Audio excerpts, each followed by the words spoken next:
All right, we are live. Good morning. This is Attorney Vincent Davis, and this is The Secret: How to Fight Child Protective Services and Win.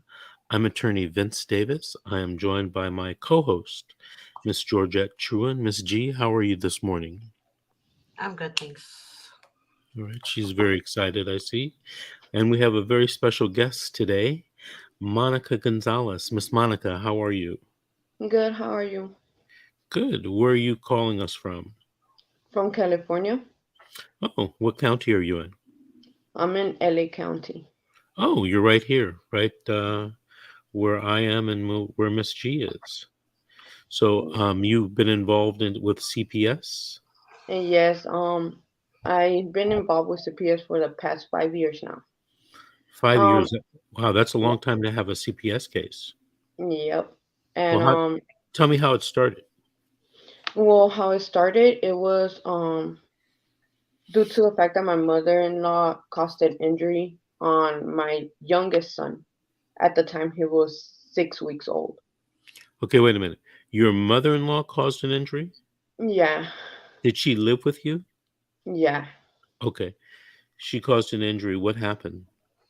After the injury, well, long story short, I took him to the ER.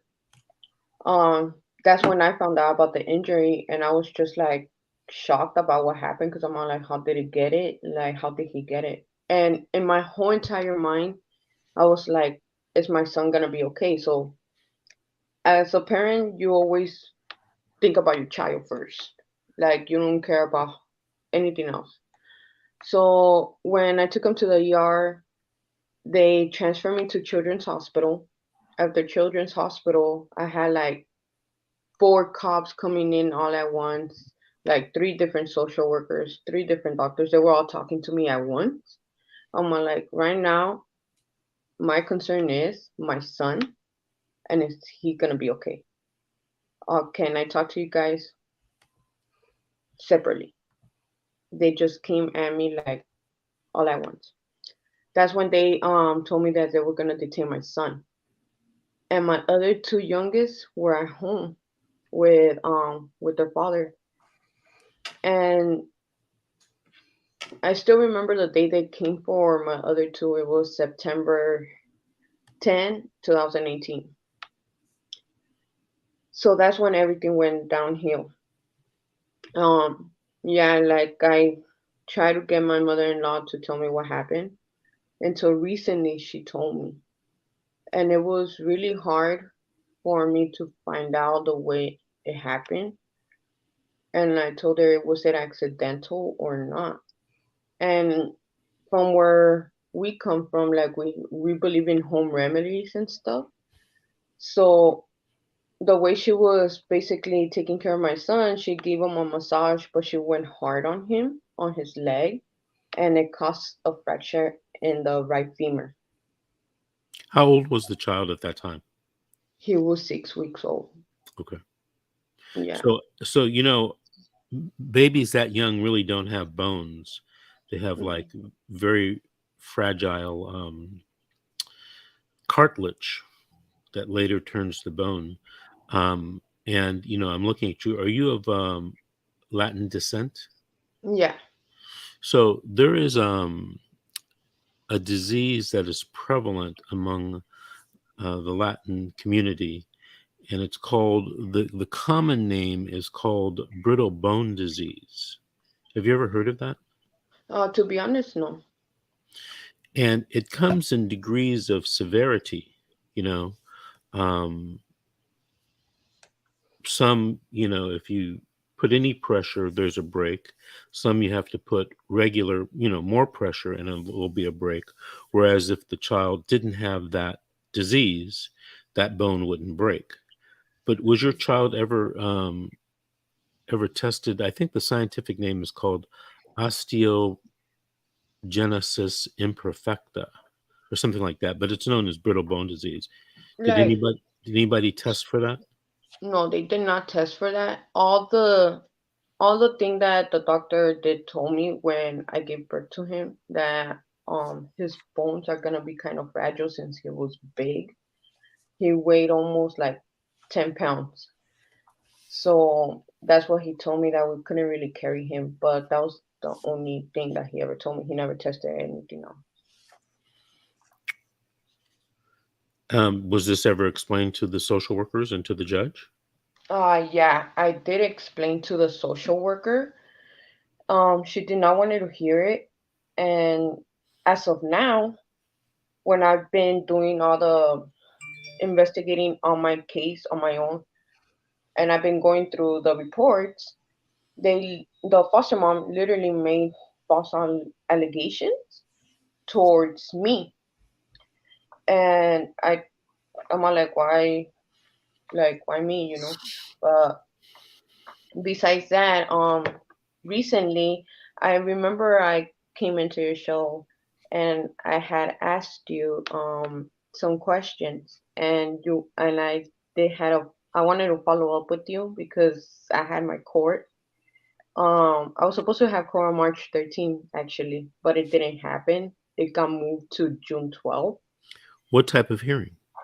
It was permanent planning, for the Okay. permanent planning of adoption.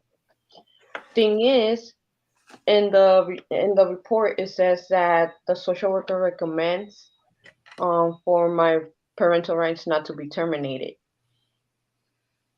But in the last court that I had, the judge said that my parental rights are terminated. So it's like I asked questions to the social worker. I told her, okay, like I have a, I'm confused because you're not explaining to me, or when I'm trying to talk to you, you don't really pay attention. And I came to find out that there's different social workers into my case that I haven't even spoken to or haven't even met. And when I try to schedule a meeting with them, they literally say, "Oh no, you have to talk to Miss West." I call, oh my bad. I call the social worker. She don't answer. I try to reschedule. I send emails. I have documentations. Look, long story short, I don't know what else to do Well, besides everything that I have done. did they give you family reunification services? Yes, they gave me family reunification services, but they terminated those on June 2022. Okay. Your case has been going on 5 years? Yeah, Okay, because that's unusual, right? yeah, it Especially is. in a case like this. Um, have I ever reviewed your file? To be honest, no. Okay. Because there's a lot going on, or a lot that could be going on. I'd have to review your file to figure out what's going on. Now, apparently, they haven't terminated your rights yet, correct? No, apparently they recommended for my parental rights to not be terminated, so that's where I'm confused, and I Okay, was but wondering if, but I'm asking you a very important question. Were your parental rights terminated by the judge? Yes, no, I don't yeah, know. Okay. Did you yes, appeal that? yes, I did. Okay. And the state of California probably gave you a court-appointed attorney? Yes, Okay. And so that appeal is going through the process right now. yeah. Okay. Hold on a second. Well, at this point, that's the only thing that you can really bank on right now is the appeal. Um, I mean, I could review your case and find issues. It'd be very difficult to bring those issues back to the trial court to see if anything was done wrong or should be looked over. I'm surprised that your case didn't include an evaluation of the child to be, for that brittle bone disease, because that's Yeah, always. I'm sorry.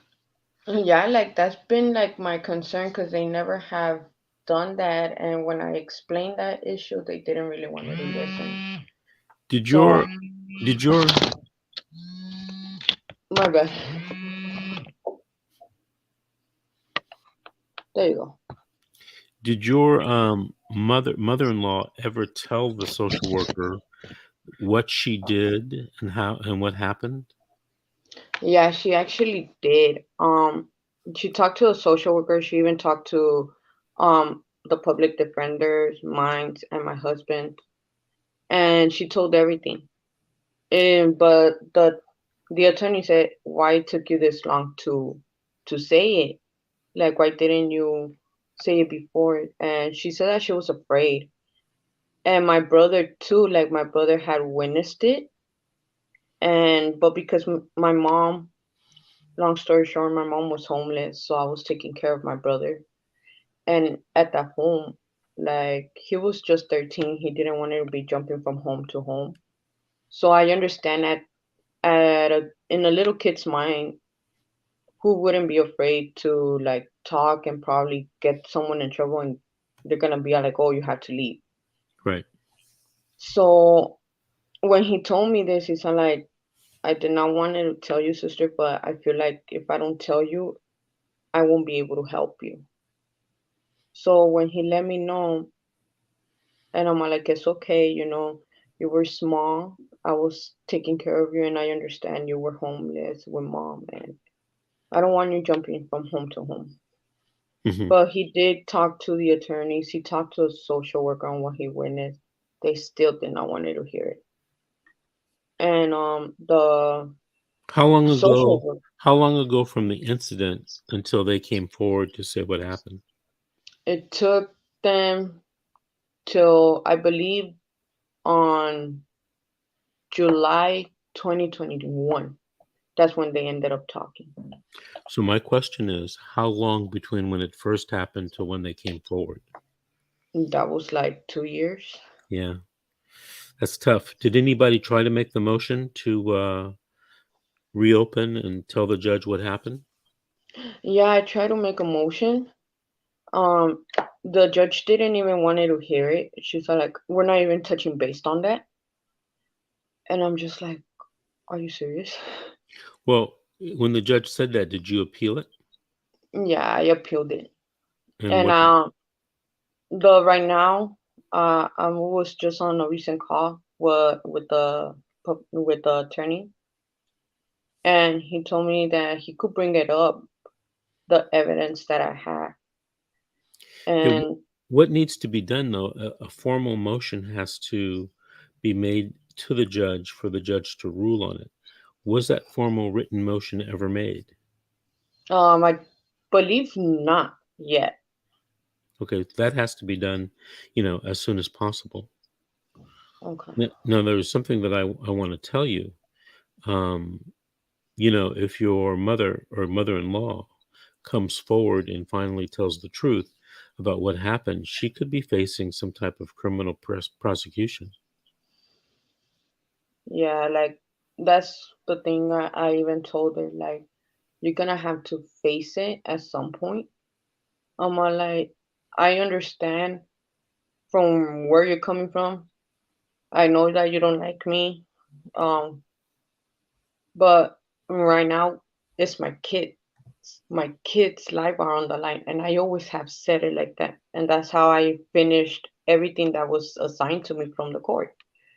I'm on like, just please do this. Like, talk, and we'll try to help you after. But I want my kids home. My kids are crying, like they will cry in the visit, wanting to come home. Mom, I want to go Mhm. home. And it's hard. It made it harder when I had my last visit, because my son just puts his hand like that and he's all like, "I'm always here, mommy." How old are they now? My son, he barely turned 6. My daughter turned 7. She's the oldest. And my youngest, he's 5. Are the kids with relatives or are they with strangers? They're with foster parents. But are they friends of your family or relatives of your family? No, I try to get that to be placed with the social worker. The social worker, I'm gonna say it in her own words. It's too early for that. That's what she told me. And I knew it wasn't too early because I've been watching your videos and I'm like, wait, I know it's not too early. Why you're telling me it's too early for my kids to be placed with family relatives? And she will keep bringing that up, and I'll be really like telling her I have family members. One of them is my aunt, fully blooded. Take her, do her life scan or something. She will, she will be there for my kids. She's always been there for me. So yeah, but that's her only explanation. It's too early for that. We can't do that. Did you ever talk about that with your attorney? Yeah, and he tried to get that in place, and no, they still didn't listen. Did he ever ask the judge to do it? Yes, I will ask to if I could speak to a judge, and I asked the judge if it was possible, and she told me basically that it's not possible because I had to talk to a social worker or something like that. Is that right? No. Oh, well, yeah, The that's what judge she. has the power. I don't know what happened in the case, but the judge has the ultimate power and discretion to place the child with relatives. As a matter of fact, under my professional opinion, under Section 309 of the Welfare and Institutions Code, the judge is supposed to place the child with relatives, despite No, what CPS says, unless CPS has done the investigation and reported back to the judge that each of the relatives that they found is somehow inappropriate. no, she didn't even like bother to like because my aunt lives in New Jersey, so she didn't even bother to like even do anything with her. So then that's when my aunt called me. She called me like randomly, like crying, and I told her what happened. Your social worker was very rude, and she has been literally calling me nonstop, like almost intimidating her for her not to like buy my kids, because she was trying to even buy for my kids to get adopted with her instead. Did your aunt ever get an attorney and go to court? No, she didn't. She was trying to get an attorney over there in New Jersey No, no, it's and not try going to to work. figure it out. Not going to work. Here's the your aunt, unfortunately, being treated unfairly, um, made a small mistake. She needs to get an attorney in California and go to court to Oh, okay. represent her own case to get the children back. That was okay. Yeah, 'cause- So many. One of the things that I did recently was designate certain shows during the week to be dedicated to relatives, trying to get a hold of kids in foster care, because there's so many different nuances and traps and tricks that you have to navigate in order to get the child back. I talked to someone yesterday, and I asked Miss G, I asked you to give her a call because she has a case up in Santa Barbara County. And this is what she told me, which kind of shocked me. She said that, number one, she had talked to me about 2 years ago, right? She called and talked to me. You talked to And me she, too. and she said that we didn't think that we needed to hire you because we thought the social workers were going to be fair and do the right thing. And when she's saying this, I just, I, I was kind of speechless, because I was speechless because she says she sees all my videos. She's been watching my videos for 2 years. So I don't know how she came to that conclusion, but she did. that's shocking. Right. And then she told me, she says, well, I didn't hire you because I thought they were going to do the right thing. And by the way, I did get my kids back. The judge gave me my kids back, but I lost them very soon thereafter. Um, and she felt that she lost them because her court appointed attorney wasn't fighting for her. Now, it's a long story about what happened. I won't go into that, but she stayed with her court-appointed attorney. Then she did hire a private attorney. She's not satisfied with what that private attorney is doing. And she asked me, what should I be doing?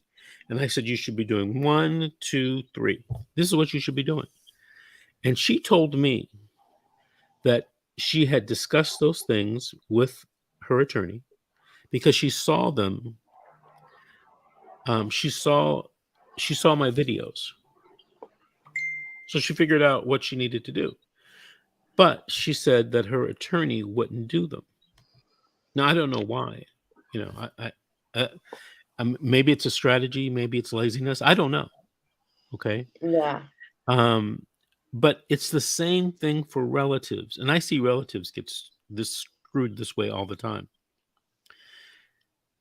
To be honest with you, I don't know why. And I think it varies from case to case. I think it has a lot to do with money, federal funding. But it seems to me that in a lot of cases that where people call me, and I guess you wouldn't call me unless you had a problem, that social workers don't want to place with relatives. Yep. And it's like there's no really good reason for it. I'm doing a case right now up north. I'm in the middle of the trial. And the social worker would not give or is not recommending the child go to the grandfather. Now, nobody's checked the grandfather out, and he happens to live in another state. Social worker hasn't requested what's called an ICPC, interstate compact, for the placement of children for the report from the social worker in that state. But we're running out of valuable time. We haven't even finished the disposition. And yesterday, the social worker testified online that she hadn't considered the grandfather, but then went on to say how rude the grandfather was in talking to her, how all of these negative things about the grandfather when they had their only one and only conversation. In other words, setting it up so that the judge won't want to give the grandfather the child. Right? So, I don't know. Miss G has voiced her opinion about why kids aren't giving to relatives. And you know what? I can't say that she's wrong. No, she's not. Honestly, she's not. And I give you props for that, Miss G, because she has the way of how she says her things, but she says the truth. So, Thank you, Monica. Yeah, like honestly, yeah, like the way I see it is basically, yeah, federal funding because I try to get my kids placed with family members. I had a social worker that will supervise my visits. She was the only one supporting us, literally all the time.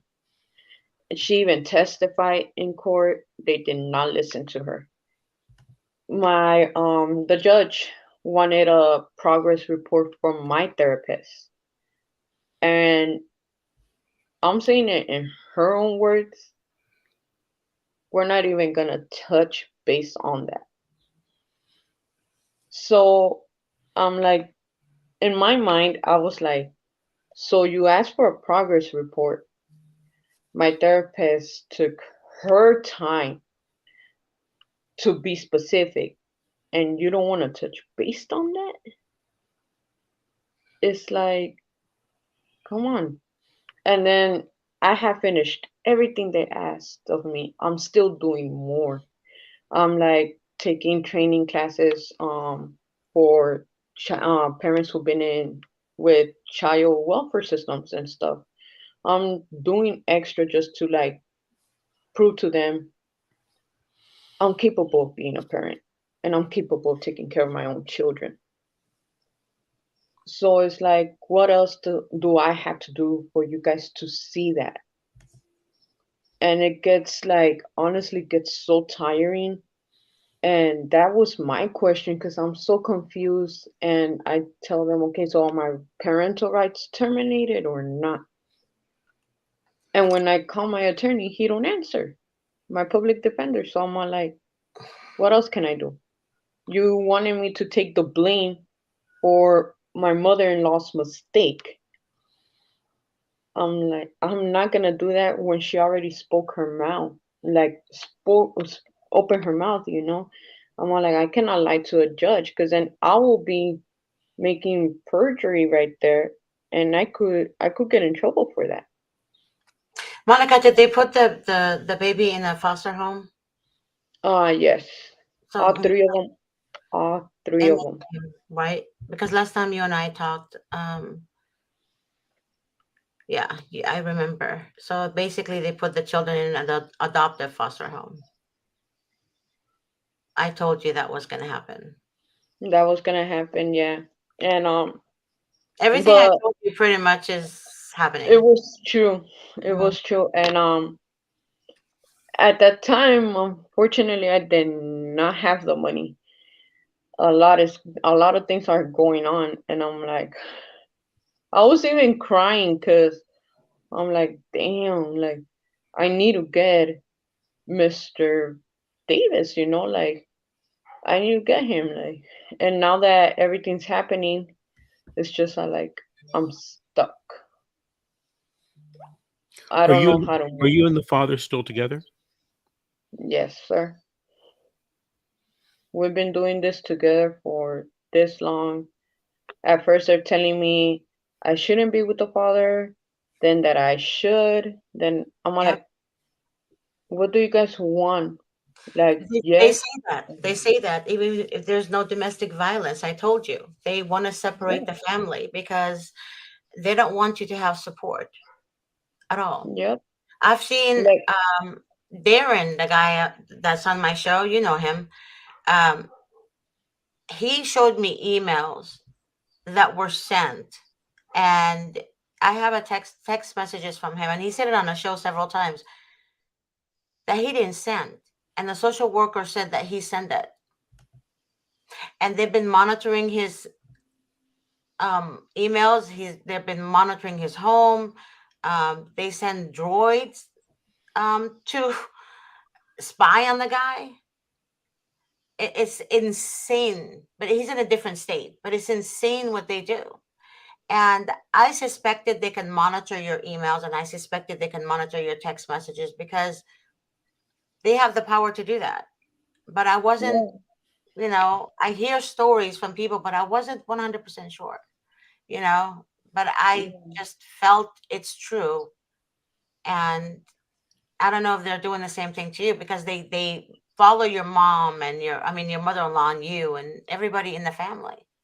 They send yeah. random. Like, I've noticed that they've been monitoring some of the emails that I've sent to a social worker before, I knew it. Yep. and I'm just like, I wasn't disrespectful or anything in there, so go for it. In one of the emails, I just got frustrated and I told her, look, I've been trying to schedule CFT meetings with you. You haven't even replied back. And I'm getting sick and tired of this. And I call the supervisor and she don't answer. So what's going on? And now with foster parent making allegations in the last minute report, she said that I was banging in her car and that I was attacking her. So the story was that February 6th was my daughter's birthday. And my I had my two boys backpack with me and their clothes. And I'm like, you know what? I'm just gonna drop it off at school. I'm not even gonna have contact with her. And my son saw me, my youngest one. He saw like, mommy, and I'm like, hey baby, and then he started crying, like hysterical. And he wanted to come to me, and I'm like, can I calm him down? Because he needs a hug. He needs to feel like mom's still fighting for me. She ain't giving up. So I wanted to hug him, and I'm like, can I please like hug him? I told her in a nice way.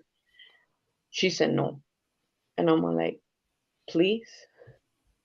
And then I just went like like this on her window, please. And she said like, nope, I can't do that. She almost ran over my butt, and I'm like, okay, you know what? Let her go. Let her go.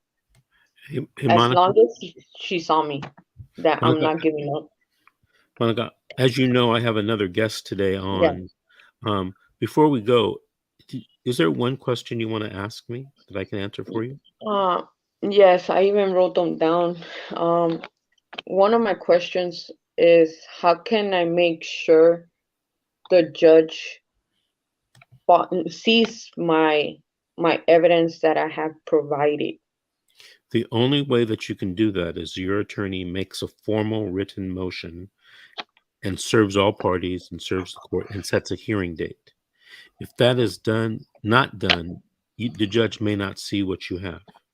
Now, Mm, if the judge sees what you have, the judge still could rule against you, at which point you'll want to appeal it. Okay? Because this is truly new information. Your mother-in-law is now confessing to the incident, right? Now, one of the things you're going to have to overcome is that they might say, well, the mother-in-law is just saying this to save the grandchildren now. Why didn't the mother-in-law come forward at the beginning? All right. I'm just telling you what they're going to argue. All right. So yeah, be prepared for that. And your mother-in-law should be prepared for that. Okay. yeah, And to be honest with you, your mother-in-law should probably have an attorney because what she's now admitting to may be a crime. Understand? yeah. Okay. Hey, Monica, I want to thank you for being on today on this Saturday morning and sharing with us. Uh, Please keep in contact with us. And I see that you're keeping in contact with Miss G. So please continue that. Okay. I Yeah, will. I will. And thank you, Miss G, and thank you, Mr. Davis, for all your videos. They've been very helpful, honestly. Thank you very much. Make sure that if you're watching on YouTube, you like and subscribe to the videos. I've been subscribed to you guys since I started watching you guys. Honestly, like I was watching the prayers that Miss G does. Yeah, and I'm all like, that's right, that's Miss G right there. She's so I even told my friend, she recently came. She saw like she's OG. I'm all like, but she says it how it is. Right. She All says right. it how it is, and I appreciate that because you never have people tell you how it is, and that's what you want. You want like straightforward. You don't want no sugarcoating, Right. and that's just me Right. in Thank you. general. Thank you, Monica. Yeah, Thank you, Monica. I appreciate that. And we'll be in touch. Okay. Bye, all baby. right. Bye bye. Okay, Miss G. I happen to agree with Monica about your style, but I do want to let you know that some people don't like it. But not everybody likes Joe Biden. Not everybody likes Donald Trump. So it's one of those things. Not everybody liked President Obama. So you're never going to have the 100%. There will always be people that love you, and there'll be people that don't like you. I saw a show that you did on my YouTube studio. I have an app to go into my YouTube account, and there was a kind of a wild comment there about somebody that didn't like you, and all the other comments. There were maybe 8 comments on the video. Okay, 7 of them were clearly people that loved what you were doing. Clearly. One person said or alluded to the fact that you're starting a cult. My initial response was to respond to the guy or just kick the guy out off the channel. But, I said, no, he has the right or she has the right to voice their opinion. And they did it what I would consider kind of in a nice way. It wasn't rude or anything, but that just goes to show you 7 out of 8 loved you. There'll always be one. Just like with Biden, just like with Trump, just like with Obama, there are those that will just never like you. And the reason why I'm telling you that is because I don't want you to get down about the one or the two. Who cares? Everybody has their own beliefs. Some people watch CNN, some people watch MSNBC, some people watch Fox News. We're all different. We're all different. So just keep that in mind. You do what you do and keep doing what you're doing because it's you. Thank you. Okay. And to be honest with you, I appreciate it. I appreciate that point of view. Because some people, let me tell you, some people need to be woken up. I was a little late for today's show because I was on the phone with a guy. He's a new client. And this is what he told me. And he's had a CPS case, okay, that's closed. And now they're reinvestigating him for something else. But he told me this, and I couldn't believe that he said this. He said, Mr. Davis, I thought it was the job of CPS to be honest, to protect children, and to get the family back together. And I told him, I said, you know what? That is the job that they portray, that they say on the website, that they say in the news, that they say in public.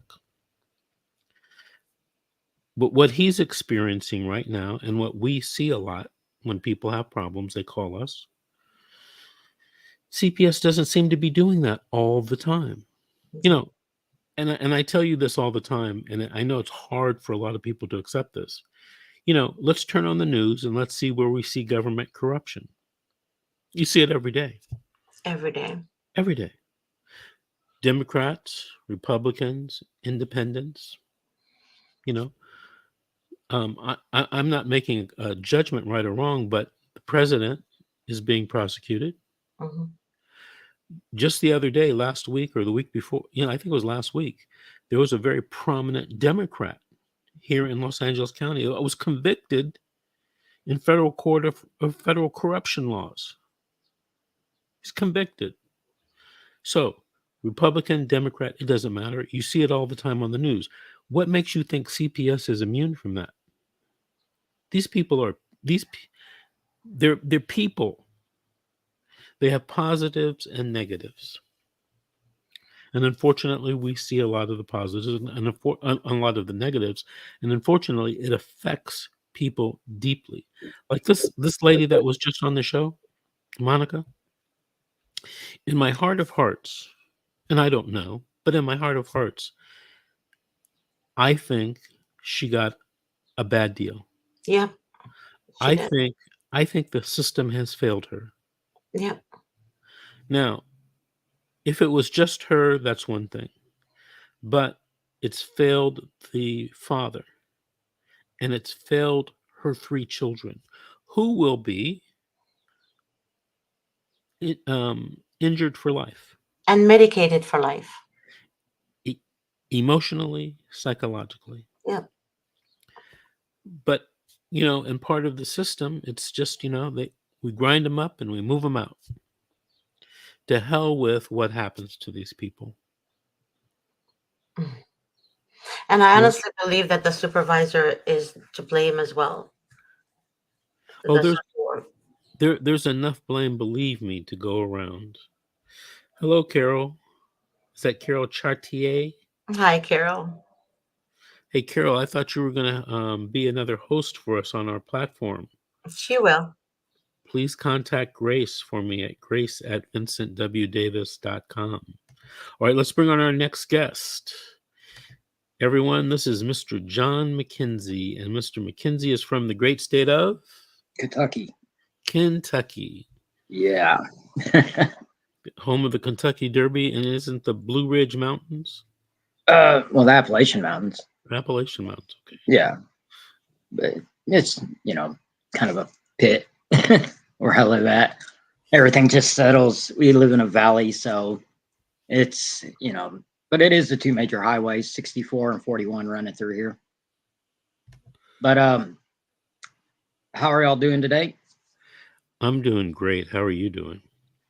Better. I won my CPS case back in November. You won? Yeah.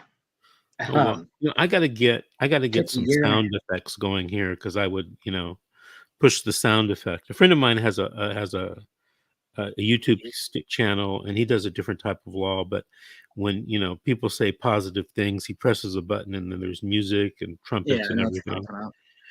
But I got to get that. But tell us how you won. I mean, Well, let me everybody start watching. at the beginning, just to give a little the backstory how everything got started. My daughter, she was originally my niece. We had her ever since she was born. We got legal custody of her when she was 5 months old. The birth mother, we hadn't heard from her for 5 years at all. So after my daughter's, then at 5.5, not one time had she ever tried to make contact. And I tried doing adoption several times, and they kept telling me I needed the birth mother's signature. And we didn't know where she was. I couldn't find her. And at that time, I had just gotten ill and had almost died. And so I couldn't afford a lawyer at that time. But well, after 5 years, we get a motion on the door, and she wants custody back, which was crazy because she was in jail for trafficking meth. Which is she shouldn't even gotten out. Got served like 6 months. They told you that you need the birth mother's signature to. Yeah, to adopt her. I Well, called. how come they give several the children? lawyers. But wait, John, they hand children to strangers to adopt. I know. It doesn't make sense to me. Like for the set when we got the first custody, when we got the custody, we did the emergency one because the last straw was because she would only have her like one night a month or 2 nights a month. That was it. From the day she was born, we had her the entire time. And well, the last time she had her, she didn't even have her like 12 hours, and she was on 4 ounces of formula at that time. And when she came back, she hadn't ate. She drank 16 ounces of formula in one sitting, and she was on 4 ounces every 4 hours. And that was my final straw. I had all the receipts to where I bought literally everything.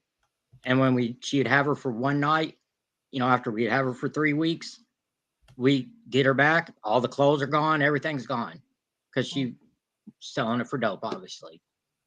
But so she files custody. They wanted to get custody back, and the courts asked us if we had a problem with her being like an aunt because they said, "Does she call you mom and dad, my daughter?" I'm like, "Well, yeah, of course. I've raised her ever since she was a little baby, and to me, it is my daughter. It's a lot of people don't understand it. They're like, well, you didn't, she's not yours biologically. I'm like, well, when that little, your little girl's calling up saying daddy in the middle of the night and is scared, that's your child." Yeah. And but they asked us if we had a problem with the birth mother being like an aunt, and I said, of course, so she could be a part of her life. And I agreed to that because I was like, I was doing that for my little girl because I was, still going to adopt her. And I didn't want later on down the road for her to be like, Dad, why didn't you ever tell me I was adopted or give me that opportunity? So I was doing this for my daughter. So they appointed a therapist to help interact, just to transition for the birth mother to introduce herself, which she was supposed to tell her name was, just give her a fake name the first time and not tell her who she was, which the very first time she met her and in the therapist's office, and they knew the court orders that she was not supposed to say that. After my daughter met her the first time, the whole day, she was acting so weird. About 9 o'clock that night, she finally said, Daddy, she told me that she was my mom and that you weren't my dad, and but mommy wasn't my mom. And then you came in the room and Jennifer said, get in the closet. And so this therapist, I confronted her right away. I called her right up. She says, well, I'll call you back tomorrow. Well, their caseworker at this therapist's office, not CPS. CPS got involved just a few months after this. Called my daughter a liar. and said that she didn't say that. If she said that, they would have reported it. And for like 3 weeks, my little girl every day, Daddy, I'm not lying to you. And her story never changed. She told it straight up how it happened. And I knew when my daughter was lying. I would know if she was lying, because that was one thing I was raising her to always tell me the truth, and I'd be honest with her. But they didn't think I was going to be able to get a lawyer, because I told them I had one. I had a guy I contacted that did it by contract. So like, actually, he still works for me. It's a certain amount I had to pay him, and he was going to stick through it until I got her back and got her adopted. But we didn't foresee everything, happening. And as soon as they found out I got the lawyer, they immediately started making up lies. Tried to say we missed appointments. I proved that wrong.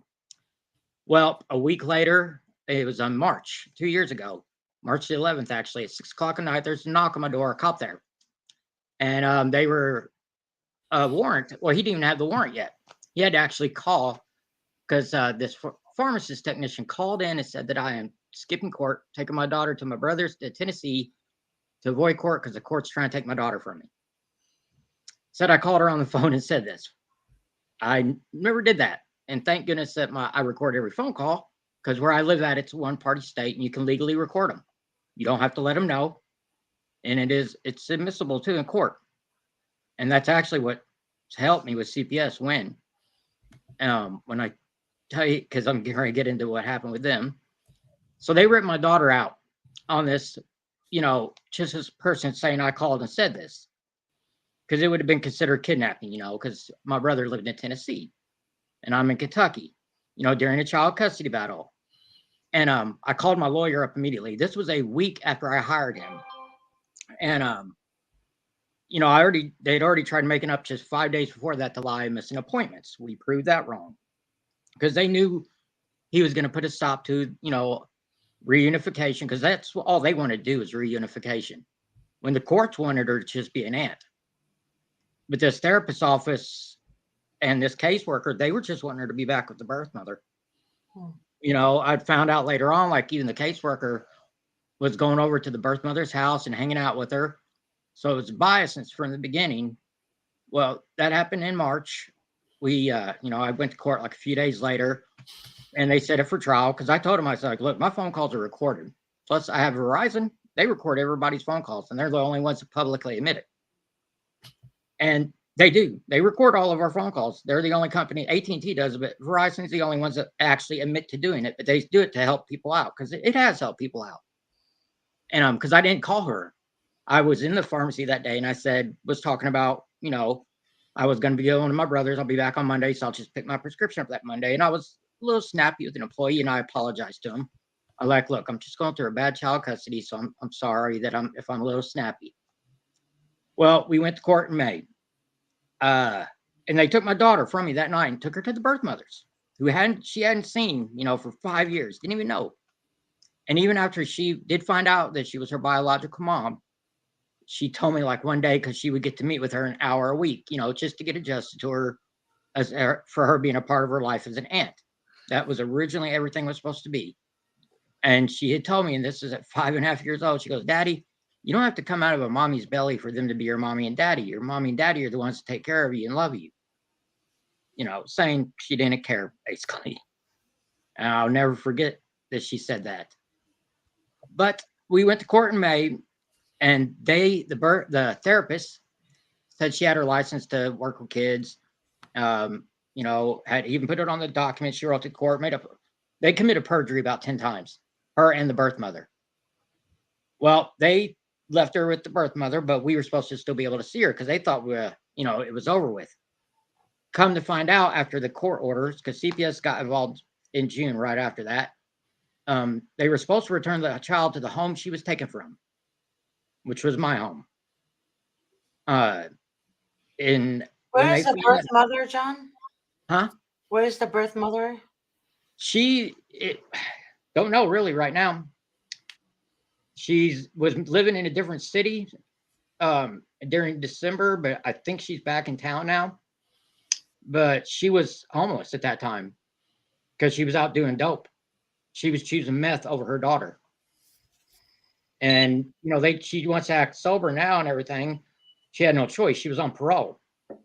She's had multiple felonies for selling drugs and for assault and battery. She'd even been arrested for sexual exploitation of a minor before.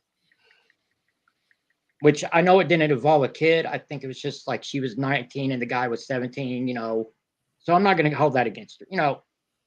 I don't consider that the same thing. But multiple felonies. She should not have gotten out of prison. My lawyer, when he saw her rap sheet, he couldn't believe that she's even out of jail, but she would tell on people, narc. And she basically was on her last stand. She couldn't narc anymore. Because that trafficking meth was a federal and state joint effort when they did that. And she only got 6 months for it.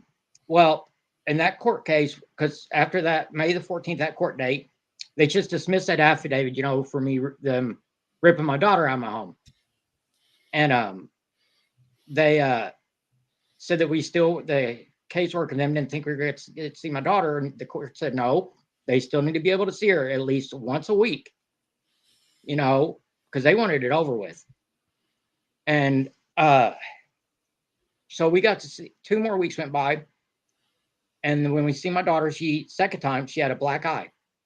That's the second time she's had a black eye. And I got this on recording because the one thing that helped us where they got caught committing perjury that the judge didn't even care about. The therapist and the birth mother at least 10 times, like making up complete lies. Like they said, ask the birth mother, is anybody living with you? She said, no. Yeah, her drug addict mother was living with her.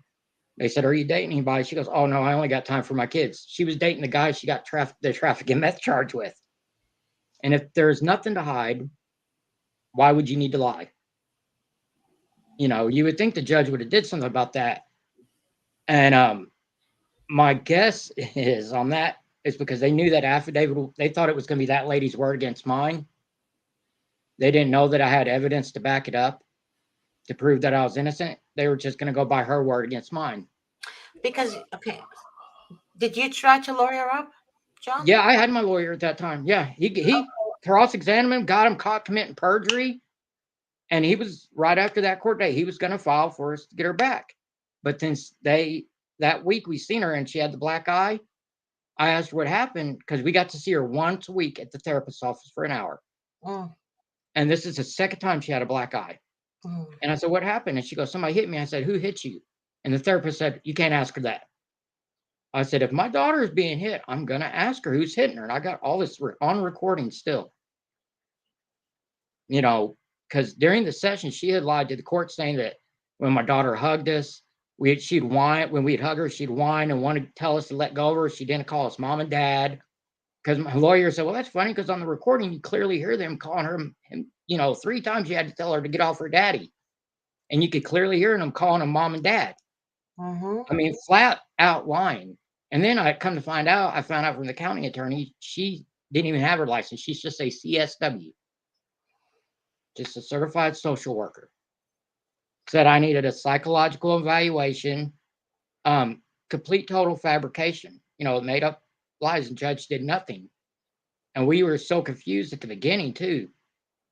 And well, I reported it that week to CPS because also when I did ask my daughter again who hit her, she jumped up. The therapist said, if you say anything else, I'm going to end this session. So I stopped talking. Well, our session was up. The birth mother wasn't even there to pick her up. We're like, all right, well, we'll wait with her. They're like, well, no, y'all could go ahead and go. I'm like, no, we don't mind. They're like, no, y'all need to, it's okay. And we're like, oh, we'll wait with her until she gets here. They go, no, y'all need to leave. And I'm thinking, okay, y'all are strangers. The birth mother's not here to pick her up. I've been her dad for the last 5.5 years. And my wife has been her mom, and we got to leave because I could tell by their tone of voice. And I have this documented. I reported it to CPS that week. I had physical evidence of it. I get a phone call on June the 17th, about a week later, that I was accused of allegations. That was it. I called my lawyer. I'm like, and told him, and then, he tells me there's an investigation going on. The state police are involved, everything else. They didn't finally interview me from June the 17th till October 20th. After it had been 60 days, I had found out that they have to have it done within 45 days. They could file for an extension, but they have to promptly notify you. I called the ombudsman. I couldn't even get a hold of the CPS office. They would, never return my phone calls, or I would have to deal with the regional supervisor. And after it had been 60 days, and I reported on them for, not telling me about I didn't know it got extended or anything, because I started researching everything that's how I found your channel. Mm-hmm. Everything. I started studying all the laws. And it was a good thing I didn't overreact and stayed calm. That was one reason I won. Because as a dad, my first instinct is I know my daughter's around drug addicts because my drug addict mother-in-law was living with her. I know there's junkies in there, and it's to want to kick in the door to rescue my little girl. Mm. But I didn't, because when that happened, it freaked me out, because I'm like, something to be accused of something so nasty that I am firmly. I mean, I know what happens to those people when they go to prison, and I'm sorry, I think they do deserve what they get. They want to do that to little kids. I think they deserve that. The snot beat out of them. Those are children. Mm-hmm. And I grew up with a girl, and I saw what it did to him firsthand. That was molested by her neighbor. And I knew it was a bold-faced lie. They just, they had gotten the court orders saying to return the child to the home she was taken from. And they went by hearsay, the birth mother saying that my daughter just all of a sudden said that I molested her. Mm. So they went by hearsay when I had physical evidence showing, and it's a federal and state felony to not report the abuse. And I reported it, and they did nothing. That therapist's office and them, none of them reported it. That was the second time she had a black eye. That's called job security, John. Yeah, That's called job it security. is. Yeah. Well, this caseworker finally met with me, or after it had been 60 days, she calls me up, schedules an appointment. It was on a Friday, and 3 days later, on Monday morning rolls around, and she goes, "Oh, well, I've been exposed." She calls me up. "I've been exposed to COVID, so we're going to have to reschedule. I don't know how long the isolation is, so I'll have to get back with you." I knew right then and there she's lying. She knew it was 2 weeks. Mm-hmm. So I was smart and recorded everything with her. 2.5 weeks go by. She finally calls me back, said she tried to call me 3 times. I said, "No, you didn't." I said, "I've been answering every solicitor. They had blown up my phone asking about a home warranty or car warranty like crazy, because I didn't want to miss her phone call." And she said, "Well, the state police, we were talking to them because they're involved. They want us to just schedule the interview at one time. And I got to get back a hold of them, and we'll get it scheduled with you. So we just have to interview at one time." I said, "Okay." A month goes by. So, another 45 days went by. I had to call. She found out she got another extension. And they would never call me back after that second call. So I've been having to deal with the regional supervisor. I finally got fed up the mid-October, and I called the police station. I was like, "Look, if y'all are supposed to meet with them to schedule an appointment, they didn't have anything." And I call the regional supervisor up. She calls them. They call me back, and she tries to say, "Oh, it's the city police." I'm like, "Okay, well, I already called the city police, and they don't either." And I said, "In case you want to try to say the sheriffs," I said, "I've already called them too. They don't have anything." Which I know, with it being juvenile, they can't just say it. I had to find out from the regional supervisor. They did investigate it, but they closed it in July, a month after it was first, I was accused of it, and they never once came to speak with me. The detective didn't. And I called the police station. I said, "Why didn't y'all at least come speak with me?" And they said, "Well, it's because we knew you weren't guilty." I'm like, "Yeah, but," and the police told me CPS was giving me the runaround. Mm-hmm. Well, she finally interviews me on the 20th of October. I confronted her. I said, "Why did you lie? About the police still being involved?" And she said, "Well, I've been dealing with the detective. I can't wait any longer on them because I got to get my stuff in." Well, yeah, because it had to be turned in by the 22nd. You know that because that's your deadline with the state. And she knew I was recording her. I didn't, that wasn't, I didn't have to let her know, but she knew I was. And she still kept her lie up on it. I couldn't believe it. Well, she interviews us. That's all I hear from them. And she said, "I'll get their findings, their discovery, what they discover in the mail." Another 2.5 weeks go by. I hadn't gotten the letter yet. So I called the regional supervisor, because she gave me her personal cell number, and she couldn't believe what was going on, how they were treating me. Like, when I did get to actually speak with the local supervisor and asked why they didn't promptly notify me by law that they have to when they get an extension, she said, "We don't have to because you're the accused." No, that's not the law. You have to promptly notify me. And I said, what about, I reported abuse to y'all that I have physical evidence of, and you're not taking this serious, and you got her in the home where this has happened at. She goes, well, I don't see nothing reported here. And I'm like, I have it on recording. I'm calling you guys and reporting it. And I reported it to a child advocacy center here too in town. Because when I looked up CPS and reported it, that when it happened in June, I called them by mistake and told them everything. But well, after that, it had been 2.5 weeks, hadn't received the letter. The regional supervisor calls a caseworker. She calls me up, the caseworker mad and furious, saying that she's got found it all unsubstantiated, but she found it substantiated for the chance of abuse and wanted to charge me with that. I'd be registered as a sex offender and go to jail for the chance I might commit a crime. But they found it unsubstantiated that I did not commit anything.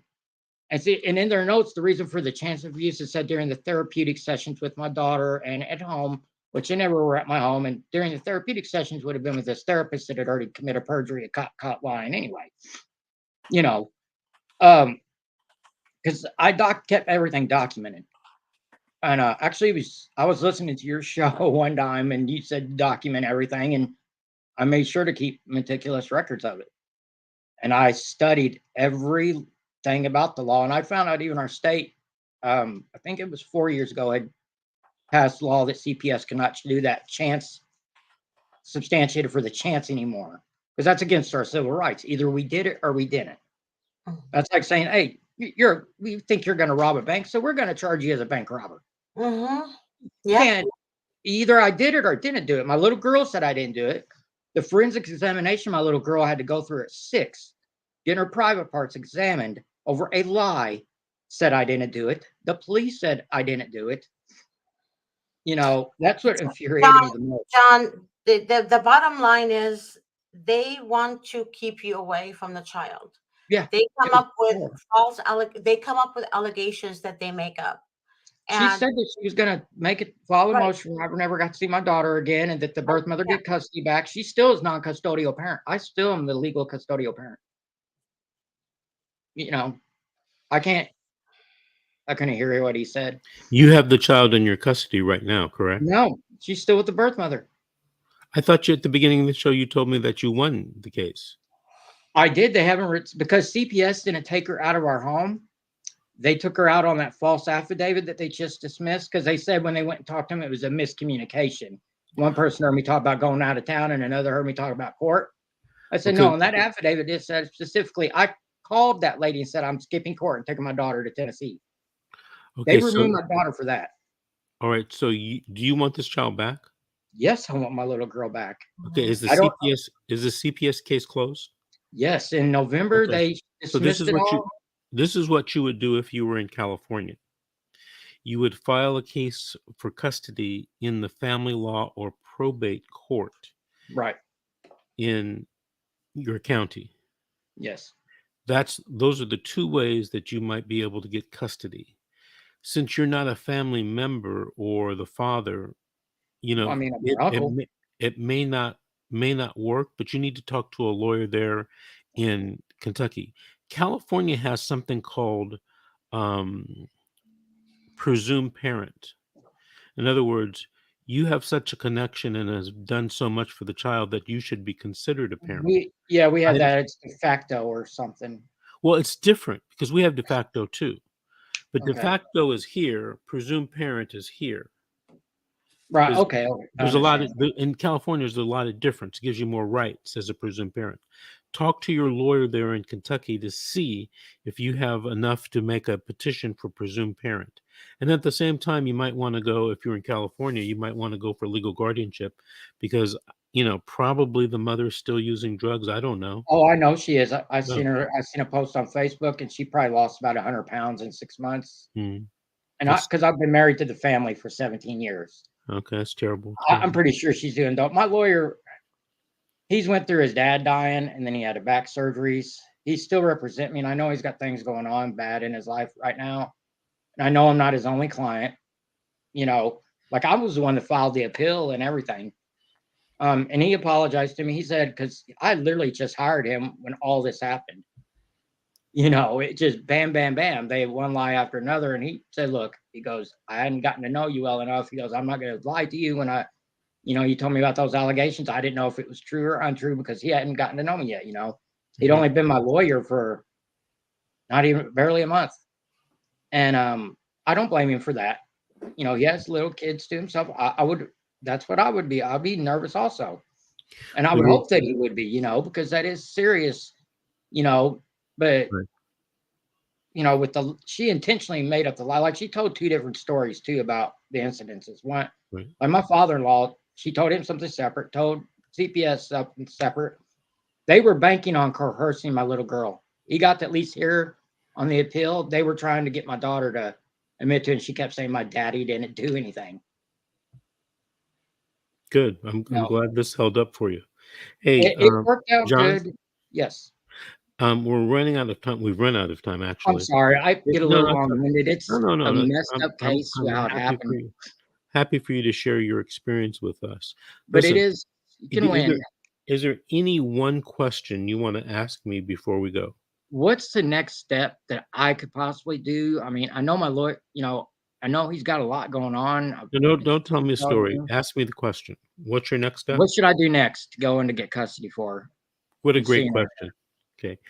As I just told you, get a lawyer. Go if you were in California, you would get a lawyer, you would go to probate court and ask for guardianship, and or go to family law court, file a presumed parent motion, become the presumed parent of the child, and then fight the mother for custody.